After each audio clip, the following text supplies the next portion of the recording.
my team has certain communications with the White House. Let me just be clear, they had nothing to do with this review. They had no oversight over this review. They did not tell this department how to do our review, what to look for, what to redact, what to not redact. There's this mantra out there that, the Department of Justice is supposed to protect Donald J. Trump. And that's what we were telling. That's not true. That was never the case. We are always concerned about the victims. We did not protect President Trump. We didn't protect or not protect anybody. Sure, Jan. Anyway, they would have you believe that this entire thing, the release of the new documents today, in which the DOJ released about 3 million additional documents, files, pictures, videos having to do with Jeffrey Epstein, and this entire endeavor that stretched for almost a year now had nothing to do with protecting Donald Trump, when that has obviously been the mission statement from the beginning.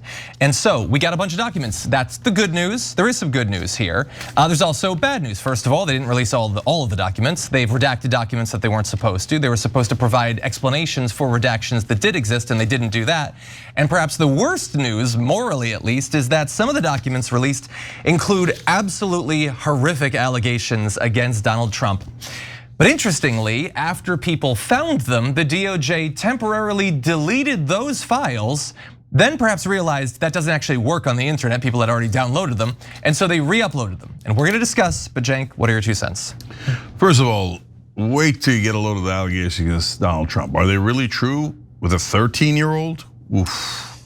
So then there's allegations against Bill Gates. And then that's not just about Bill Gates. That's about Jeffrey Epstein's MO. How does he work and why is he doing what he's doing? Let alone the revelations about Israel, of course. So there's a lot more to this. Let's give you all the facts and then figure out, are we ever going to get anyone who actually did it? Yeah, and remember, Ghislaine Maxwell revealed earlier this week, or at least documents from her revealed, that there were other clients. There were other men, dozens of them, who got these sweetheart deals, but we're told there's no client list. In any event, we've got a list of more than a dozen horrific allegations. We're not gonna cover all of them, but they are available online if you want.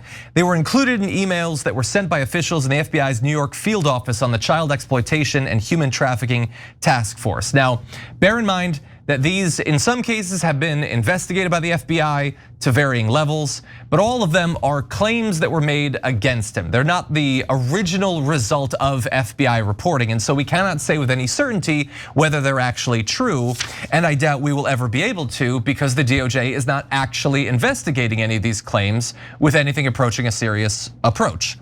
But that said, they do contain graphic, disgusting descriptions of sexual assault, so bear that in mind. There was one complaint made by a friend of the alleged victim. In it, the president was accused of forcing a teenage girl to perform oral sex on him. The quote says, redacted reported an unidentified female friend who was forced to perform oral sex on President Trump approximately 35 years ago in New Jersey. The friend told Alexis that she was approximately 13 to 14 years old when this occurred, and the friend allegedly bit President Trump while performing oral sex. The friend was allegedly hit in the face after she laughed about biting President Trump. The friend said that she was also abused by Epstein. 35 years ago would put this in the range of when they were, best friends and party buddies, doing what they're doing. In the response column of the document for this particular one, it says that an investigator was sent to Washington to conduct an interview.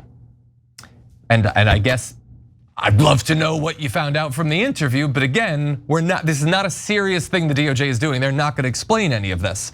Another complaint alleged that Trump hosted calendar girls parties at Mar-a-Lago that involved genital measurements for children who were brought by Jeffrey Epstein.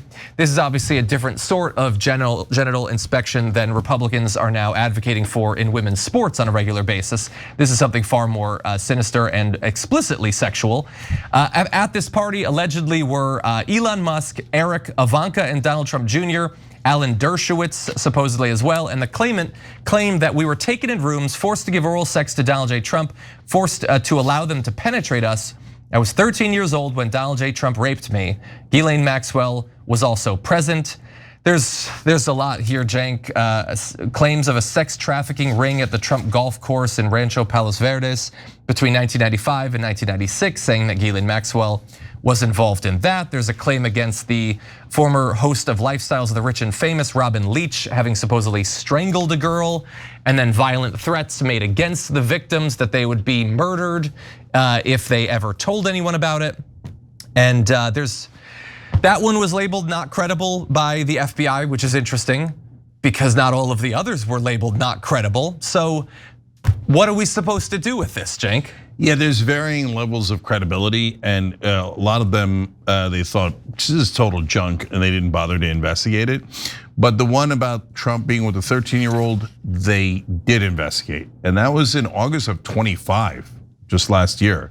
So I don't know if that's an active investigation because Blanche said that they did redact some material or did not include some material of active investigations. Didn't know they had any active investigations because a couple months ago they said that there were no other clients. Well, and remember that before that investigation, Pam Bondi said, remember she started this whole thing coming out and saying, we're done with this.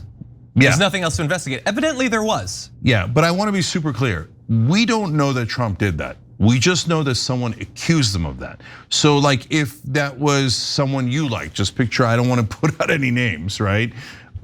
You'd say, whoa, he didn't have his day in court. They didn't even vet that one person, let alone build a case, let alone bring it to a grand jury, let alone convict him, right? So we want to be super fair about that. It's just an allegation, obviously a deeply disturbing allegation. What's more disturbing is that there are tons and tons of allegations, and it's unclear how many of them were thoroughly investigated at all. Yeah. In the past, now, or has it just been accepted in the Justice Department? No, do not investigate. And why? There's of course all the theories as we've gone through a million times about powerful guys, but as you're gonna see a little bit later, there's also the issue of the intelligence agencies in Israel. So whenever those things are involved, it becomes a complete no-go zone. So I wanna move on to Elon Musk and Bill Gates, but again, even on them, huge grain of salt on what you're hearing here, because no one was convicted, nobody was brought to trial. These are people that are just saying this about them. Exactly. Every time you ring the bell below, an angel gets his wings. Totally not true, but it does keep you updated on our live shows.